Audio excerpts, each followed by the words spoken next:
क्या आपने कभी सोचा है कि काश कोई ऐसा होता जो आपके सारे काम कर दे, जैसे पढ़ाई, एक्सरसाइज और आप बस लाइफ एंजॉय करें। हमारी कहानी का हीरो एक कॉलेज स्टूडेंट लगभग यही सपना जी रहा था। हालांकि उसकी जिंदगी पूरी तरह शांत नहीं थी, क्योंकि उसके साथ जुड़ी थी मॉन्स्टर प्रिंसेस जैसी एक अजीब सी किस्मत। वो हमेशा शिकायत करता रहता था कि उसके पास टाइम ही नहीं है काम करने का, गेम खेलने का, ट्रिप पर जाने का, पार्टी करने का और यहाँ तक कि डेट पर जाने का भी। इसी वजह से वो चाहता था कि काश वो खुद को दो हिस्सों में बांट सके। इसी सोच के साथ वो एक ऐसे प्रोग्राम में शामिल होता है जहां लोगों की छुपी हुई ताकतें जगाई जाती थी। वहां उसे भारी मात्रा में मना के संपर्क में लाया जाता है। अपनी पहचान साबित करने के बाद वो एक पोर्टल से गुजरता है जो उसे एक बंकर में ले जाता है, जहां उसकी मुलाकात और भी जाग चुके लोगों से होती है।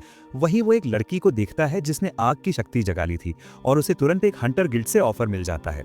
जब हमारा हीरो अपने स्टैट्स चेक करता है तो उसे अपनी नई एबिलिटी के बारे में पता चलता है, क्लोन बनाने की ताकत। वो जितने क्लोन बना सकता है वो उसकी लेवल पर डिपेंड करता है। घर लौटने के बाद प्रोग्राम के कुछ लोग उसकी ताकत को ठीक से नहीं समझ पाते और सोचते हैं कि उसके क्लोन सिर्फ भ्रम हैं। लेकिन जब वो अपने कामों के बारे में सोचता है तो वो अपनी ताकत को टेस्ट करने का फैसला करता है और अपना पहला क्लोन बनाता है। उसका क्लोन उसे मास्टर कहकर बुलाता है, जो उसे थोड़ा अजीब लगता है। उसे कपड़े पहनाने के बाद वो उससे कुछ सवाल पूछता है और उसे बैठने उठने जैसे आसान ऑर्डर देता है। यहीं उसे पता चलता है कि क्लोन के स्टैट्स बिल्कुल उसके बराबर हैं। तभी उसके दोस्त का मैसेज आता है जो पूछता है कि उसे कौन सी ताकत मिली। वो मैसेज देखकर थोड़ा परेशान हो जाता है और ये भी नहीं देख पाता कि उसका क्लोन उसकी स्टैमिना बढ़ा रहा है। दूसरी ओर हम मिलते हैं जंपर से, एक क्लास एस रैंकर से, जो सबसे पहले डॉन्टिंग ऑडियंस टावर को क्लियर करने वालों में से एक था। उसके असिस्टेंट उसे बताता है कि दुनिया की 80% आबादी अपनी ताकतें जगा चुकी है और 5 साल में ये संख्या 100% हो जाएगी। ये सुनकर जंपर थोड़ा चिंतित हो जाता है। वापस अपने हीरो के पास आते हैं, जो इतनी मेहनत से एक्सरसाइज कर रहा है कि उसका वजन कम हो गया है और वो थोड़ा लंबा भी हो गया है। उसकी एबिलिटी की वजह से क्लोन को होने वाला दर्द उसे महसूस नहीं होता। क्लोन या तो एनर्जी खत्म होने पर या ज्यादा डैमेज मिलने पर गायब हो जाते हैं। हालांकि एक कमी यह है कि क्लोन खुद को क्लोन नहीं कर सकता, फिर भी वो इस ताकत का पूरा फायदा उठाता है और दूसरों से कहीं तेज अपने स्टैट्स बढ़ाता है। पैसों की जरूरत पड़ने पर वो नौकरी ढूंढता है। अभी वो खुद ही काम करता है, क्योंकि क्लोन तब तक नहीं कर सकता जब तक ओरिजिनल पहले अनुभव ना करे। जब वो कंपनी में कॉल करता है तो हैरानी की बात यह होती है कि उसे तुरंत नौकरी मिल जाती है और उसी दिन ज्वाइन करने को कहा जाता है। जियांग अपने क्लोन के साथ कंपनी पहुंचता है, जहां क्लोन भेस बदल कर रहता है। वहां उनकी मुलाकात एक जान पहचान वाले से होती है, जो उन्हें काम समझाता है और जियांग से कॉलेज के बारे में बात करता है। वो बताता है कि उसकी बेटी पढ़ाई में कमजोर है और जियांग को ट्यूटर बनने का ऑफर देता है। पैसा अच्छा और काम आसान देखकर जियांग की ऑफर स्वीकार कर लेता है। अगली सुबह जियांग नाश्ता करते हुए अपने स्टैट्स चेक करता है। रीजनरेशन स्टैट बढ़ाने के लिए वो अपने क्लोन को बुलाता है और उसकी उंगली में सुई चुभो देता है, जिससे वो खुद थोड़ा डर जाता है। क्लोन को फोन देने के बाद वो जिम की तरफ निकल जाता है। रास्ते में उसकी मुलाकात किम से होती है, जो देखकर हैरान हो जाता है कि जियांग अब पहले जैसा मोटा नहीं रहा। किम बताता है कि जिम में एक बहुत खूबसूरत ट्रेनर है। जिम पहुंचकर जियांग बिना ज्यादा सोचे मेंबरशिप ले लेता है, क्योंकि उसे पता है कि उसका क्लोन आ ही जाएगा। जब वो ट्रेनर को देखता है तो उसकी खूबसूरती से चौंक जाता है। वो उसे उसके ग्रेड्स पूछता है, जिससे वो शर्मिंदा हो जाती है। ओह यार, यार ये कितनी औसम है यार। जियांग उसे हिम्मत देता है और कहता है कि उसके भी अच्छे नंबर नहीं थे। एग्जाम्स में भी उसके नंबर ज्यादा अच्छे नहीं थे, लेकिन वो हमेशा कोशिश करता था कि ठीक ठाक कर सके। घर लौटते समय जियांग सोच रहा था कि वो अपने क्लोन से बात कैसे करेगा, क्योंकि हर क्लोन के लिए अलग अलग मोबाइल लेना मुमकिन नहीं था। उसने ऐसी कोई एबिलिटी ढूंढने की कोशिश की जो इस काम में मदद कर सके, लेकिन सारी एबिलिटीज बहुत महंगी थी। तभी उसने फैसला किया कि वो हंटर बनेगा ताकि ज्यादा पैसे कमा सके। दरअसल 2000 पोर्टल्स अचानक दुनिया में खुल गए थे और उनसे भयानक मॉन्स्टर्स बाहर आए थे, जिन्होंने इंसानियत की आधी आबादी को मार डाला। उस वक्त खास ताकतों वाले सुपर ह्यूमन लोगों ने इंसानियत को बचाया और अब 2023 में जिन लोगों के पास स्किल्स हैं वो बचे हुए मॉन्स्टर्स का शिकार करते हैं और उन्हें हंटर्स कहा जाता है। हंटर बनने के लिए एक बहुत ही मुश्किल एग्जाम पास करना पड़ता है। जियांग हंटर एग्जाम सेंटर पहुंचता है, जहां उसने बहुत सारे लोगों को देखा। सुपरवाइजर समझाता है कि एग्जाम में प्रैक्टिकल टेस्ट, लिखित परीक्षा और एटीट्यूड टेस्ट शामिल है। अगर कोई चीट करता पकड़ा गया तो वो तुरंत डिस्क्वालीफाई हो जाएगा। उसी समय हम कॉन्ग को भी देखते हैं, जो गिल्ड जीएम का सीईओ है और हंटर एग्जाम देखने वहां आ रहा था। थोड़ी देर बाद पता चलता है कि जियांग ने एग्जाम ऐसे पास कर लिया जैसे कोई ड्राइविंग लाइसेंस बनवा रहा हो। ये बात थोड़ी चिंता वाली थी, क्योंकि हंटर बनना कोई छोटी बात नहीं है। यहाँ बहुत से लोग अपनी जान तक गवा देते हैं। कई फ्यूचर हंटर्स जियांग के पास आते हैं। उन्हीं में से एक था कॉन्ग, जो उसे अपना कार्ड देता है। लेकिन जियांग के पास ज्यादा टाइम नहीं था, क्योंकि उसकी एबिलिटी लेवल 2 पर पहुंच चुकी थी और वो जल्दी जल्दी घर चला गया। घर पहुंचकर उसे पता चलता है कि अब वो 2 क्लोन बना सकता है। थोड़ा शांत होने के बाद जियांग कॉन्ग से बात करता है और अगले दिन दोनों एक कैफे में मिलते हैं। कॉन्ग उससे उसकी एबिलिटी के बारे में पूछता है और जब उसे पता पता चलता है कि ये क्लोन बनाने की ताकत है तो वो थोड़ा निराश हो जाता है। उसे लगता है कि ये बस इल्यूजन वाले क्लोन होंगे जो असल में ज्यादा काम के नहीं होते। लेकिन क्योंकि उसे नए रिक्रूट्स की जरूरत थी, वो जियांग को कुछ लो लेवल जॉब सुझाता है, जैसे स्लाइम्स का शिकार करना। ये मॉन्स्टर ज्यादा खतरनाक नहीं होते, लेकिन मरते वक्त जहरीली गैस छोड़ते हैं, इसलिए प्रोटेक्टिव गियर जरूरी होता है। दूसरा काम था सींग वाले खरगोशों का शिकार करना। तभी सीईओ कॉन्ग चौंक जाता है, क्योंकि उसे पता चलता है कि वो अब तक जिस जियांग से बात कर रहा था वो असली नहीं बल्कि एक क्लोन था। पहले उसे लगता है कि शायद ये जुड़वा भाई हैं, लेकिन फिर उसे समझ आता है कि जियांग की एबिलिटी बिल्कुल अलग है। क्लोन्स की मदद से वो अपने स्टैट्स बढ़ा सकता है और इसमें उसे जबरदस्त पोटेंशियल दिखाई देता है। फिर वो तय करते हैं कि हंटर सेंटर में दोबारा मिलेंगे। कुछ दिन बाद जियांग वहां जाता है अपनी आइडेंटिटी ब्रेसलेट डुप्लीकेट कराने,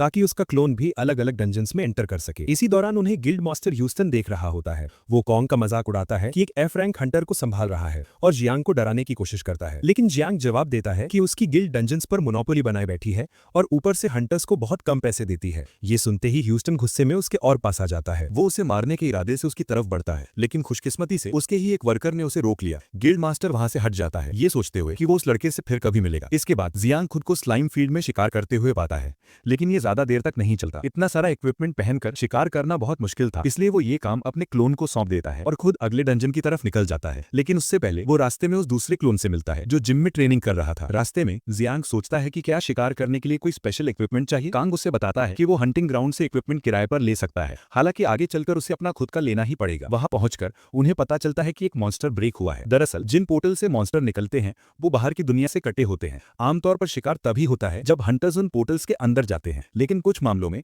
मॉन्स्टर्स खुद ही पोर्टल से बाहर निकल आते हैं और पूरा इलाका जंग का मैदान बन जाता है। इसीलिए इन्हें मॉन्स्टर ब्रेक कहा जाता है। जियांग अपना इक्विपमेंट किराए पर लेता है जो काफी महंगा होता है। सब कुछ तैयार होने के बाद शिकार शुरू होता है और जियांग पूरी तरह कॉन्फिडेंट होता है, लेकिन 3 घंटे बाद भी वो एक भी खरगोश नहीं पकड़ पाता। थक कर वो सारा काम अपने क्लोन को सौंप देता है और उससे वादा करता है कि हर एक खरगोश के लिए वो उसे 1 मैसेज करेगा। इसके बाद वो घर लौटता है अपने स्टैट्स चेक करने के लिए, हालांकि अभी भी उसे बहुत आगे जाना है। काफी देर बाद वो सो जाता है और जब उठता है तो उसे अपने क्लोन से करीब 46 मैसेज मिलते हैं। लगता है क्लोन काफी अच्छा कर रहा था। तभी कांग को स्लाइम कैंप मैनेजर का कॉल आता है। वो परेशान था क्योंकि क्लोन 24 घंटे से भी ज्यादा समय से शिकार कर रहा था, जो नियमों के खिलाफ था। इस बीच हमारा हीरो शांति से उठता है, लेकिन जैसे ही वो मैसेज देखता है वो चौंक जाता है। सीईओ को लड़के की हालत की चिंता होती है, इसलिए वो जियांग से बात करता है ताकि क्लोन शिकार रोक दे, क्योंकि दूसरा क्लोन सड़क तक ब्लॉक कर चुका था इतने सारे खरगोशों के साथ। इससे सबका ध्यान उसकी तरफ चला जाता है, खासतौर पर दूसरी गिल्ड्स के रिक्रूटर्स का। वो उसे ऑफर देने लगते हैं, लेकिन क्लोन एक रोबोट की तरह था और जवाब देना नहीं जानता था। तभी असल जियांग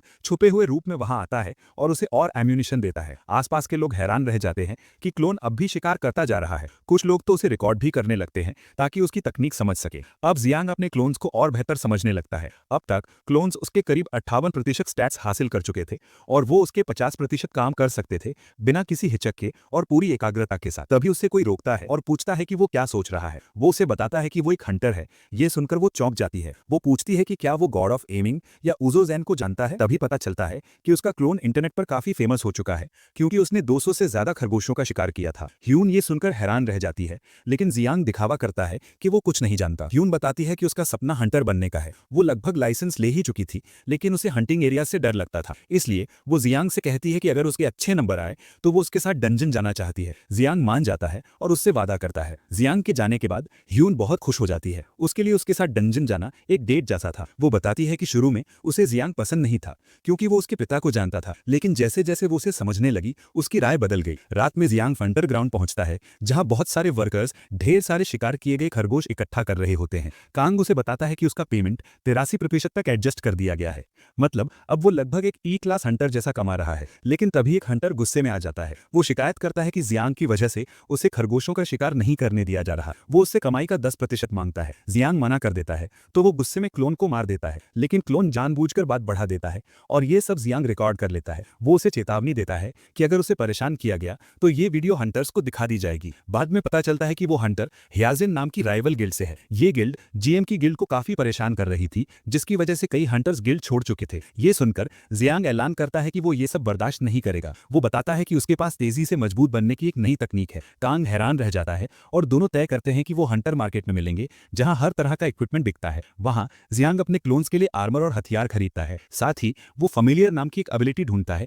जो हंटर को अपने पेट्स और समन्स के साथ सेंस और विजन शेयर करने देती है। हालांकि इसकी कीमत $1 मिलियन होती है। वो कांग से अपनी पेमेंट का एडवांस मांगता है और एबिलिटी यूज करना सीखता है। इसके बाद जियांग कांग को बताता है कि उसके क्लोन्स का बॉडी कंट्रोल उससे भी बेहतर है। वो इसका फायदा उठाने का फैसला करता है और क्लोन्स को लॉन्ग और शॉर्ट रेंज हथियारों की मास्टरी के लिए ट्रेनिंग पर भेज देता है। फेमिलियर एबिलिटी की वजह से वो रियल टाइम में देख और महसूस कर सकता है कि उसके क्लोन्स क्या कर रहे हैं, मतलब बिना हिले डुले वो सब कुछ सीख सकता है। काफी थकाने वाली ट्रेनिंग के बाद क्लोन नंबर 1 अपनी कॉम्बैट स्किल दिखाता है और दूसरा अपनी एमिंग। जियांग थोड़ा ब्रेक लेता है। उसी समय वो ह्यून से मिलता है जो लाइब्रेरी में पढ़ाई कर रही होती है। तभी उन्हें जियांग की राइवल गिल्ड देख लेती है जो बदला लेने के इरादे से उसे ढूंढ रही होती है। और यहीं पर आज का ओवरव्यू खत्म होता है।